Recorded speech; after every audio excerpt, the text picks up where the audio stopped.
Hello students, today I will discuss with you Coleridge law.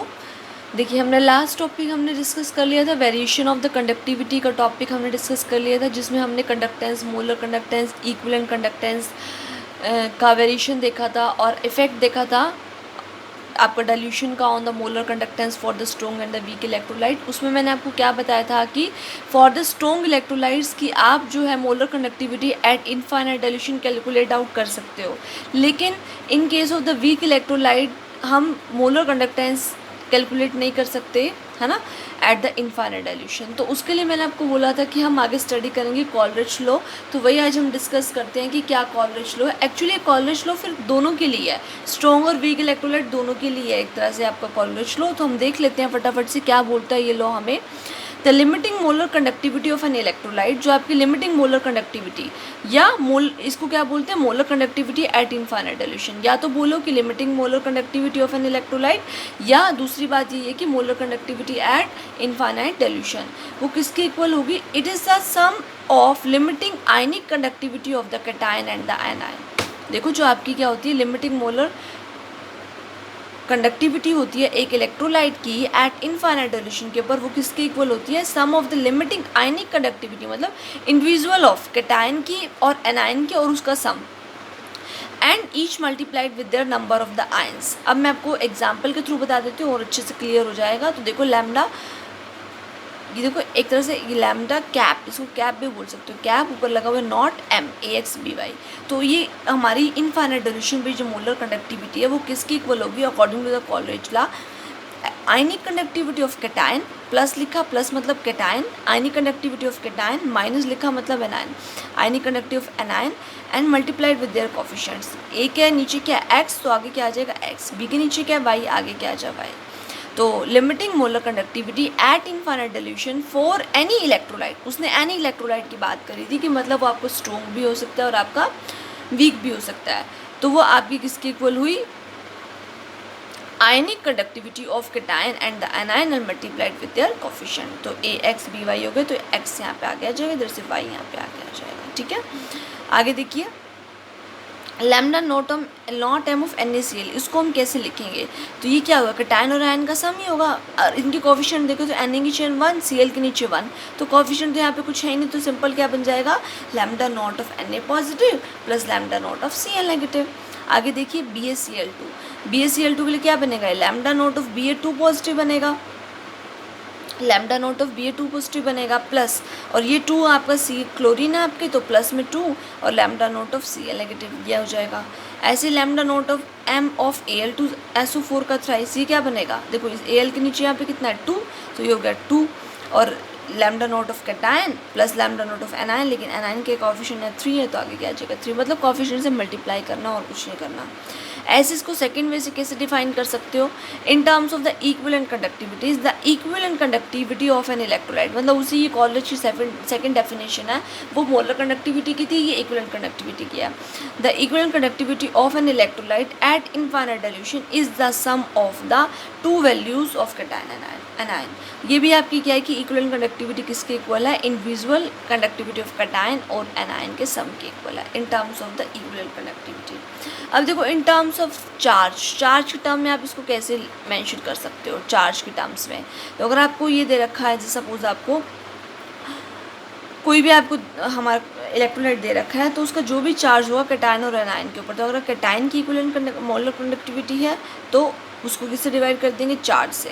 देखो ये equivalent और molar conductivity में एक तरह से क्या रिलेशनशिप है, इक्विवेलेंट और मोलर कंडक्टिविटी में एक तरह से रिलेशनशिप है। क्या होता है एक्चुअली में, जो इक्विवेलेंट कंडक्टिविटी है वो molar conductivity by total charge on the cation और एनायन होता है। एक रिलेशनशिप होता है between the molar conductivity and the equivalent conductivity. वो क्या होता है आपका कि जो आपकी इक्विवेलेंट कंडक्टिविटी है वो किसके इक्वल होती है, molar conductivity by total charge on the cation और एनायन। तो यहाँ पर भी यही है, देखो equivalent conductivity at infinite dilution, ये क्या है इनफाइनाइट डाइल्यूशन पे इज इक्वल टू कैटायन और एनायन का सम तो करना ही है, molar conductivity of the cation plus molar conductivity of anion, और बाय में क्या कर दोगे, जितना कैटायन के ऊपर चार्ज होगा N पॉजिटिव, जितना एनायन के ऊपर चार्ज होगा N नेगेटिव।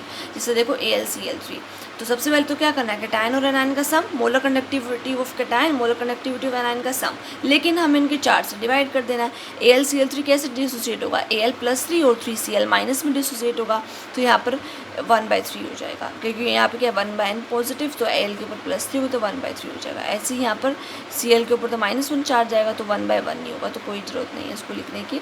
ऐसे देखो Al2SO4 का होल ट्राइस, तो ये क्या बनेगा, lambda naught of cation plus lambda naught of anion बनेगा।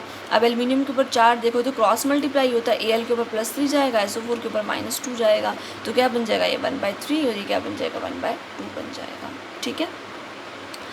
अब ऐसे देखो पोटेशियम ऑक्जेलेट है, इसका फॉर्मूला होता है COONA का ट्वाइस, तो अगर इसको Na पॉजिटिव को 2 यहाँ से हटाओगे तो कितना चार्ज आएगा, 2- का चार्ज आएगा। तो अगर आपको इक्विवेलेंट और मोलर में रिलेशनशिप दिखाना है तो equivalent conductivity is equal to molar conductivity by total charge on the cation और एनायन, या कैटायन पे चार्ज की बात करते हैं या एनायन पे, तो यहाँ पर कितना चार्ज होगा, 2 चार्ज होगा टोटल, तो बाय में 2।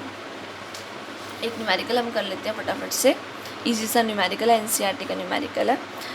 If the molar conductivities at the infinite dilution of the NaCl, HCl and the CH3COONA are this, calculate for the acetic acid। आपको एसिटिक एसिड के लिए निकालनी है, मतलब लैम्डा ऑफ आपको निकालना है एसिटिक एसिड, ये आपको निकालना है। तो ये किसके इक्वल होगा, lambda naught of CH3COO- plus lambda naught of H positive, इसके इक्वल होगा, ये निकालना है हमें, दिस इज़ टू कैलकुलेट।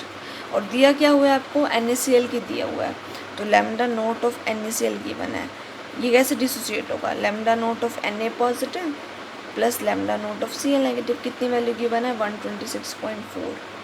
आगे देखो लैम्डा नोट ऑफ क्या गिवन है, HCl के लिए गिवन है, जो गिवन है वो लिखते जाओ। कितनी वैल्यू गिवन है, 425.9। थर्ड आपको गिवन है lambda naught of this one,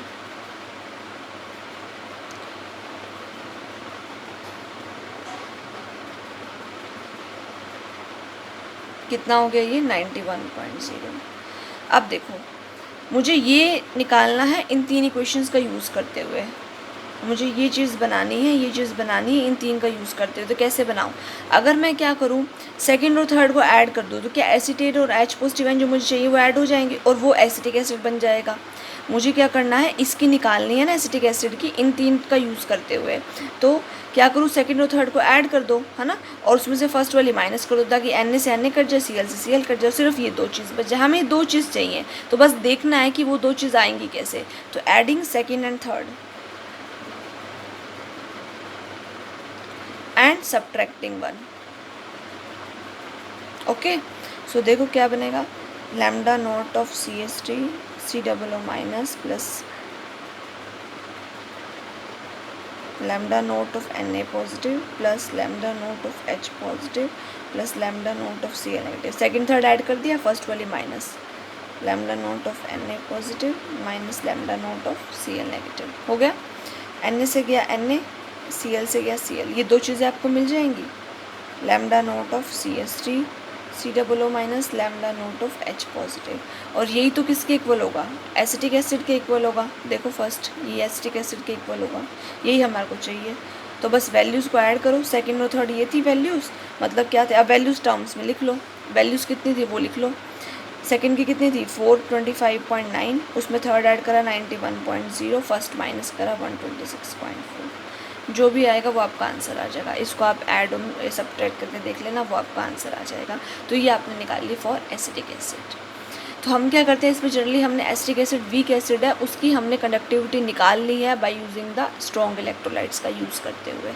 ठीक है, तो ये आपकी एप्लीकेशन थी फॉर द कोलरिज लॉ, और आगे आपके बहुत सारे न्यूमेरिकल्स हैं इसके बेसिस के ऊपर, तो आपको ये खुद सॉल्व करने हैं। बाकी जो भी न्यूमेरिकल्स प्रदीप्स की बुक में गिवन है।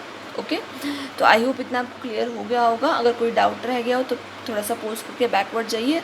इजी पार्ट था, कोई ज़्यादा टिपिकल पार्ट नहीं है। अगर आप खुद से प्रैक्टिस करेंगे तो न्यूमेरिकल भी आप इजीली सॉल्व कर सकते हैं। ठीक है, आगे हम इसके नेक्स्ट वाली वीडियो में डिस्कस करेंगे। Okay, thank you all of you.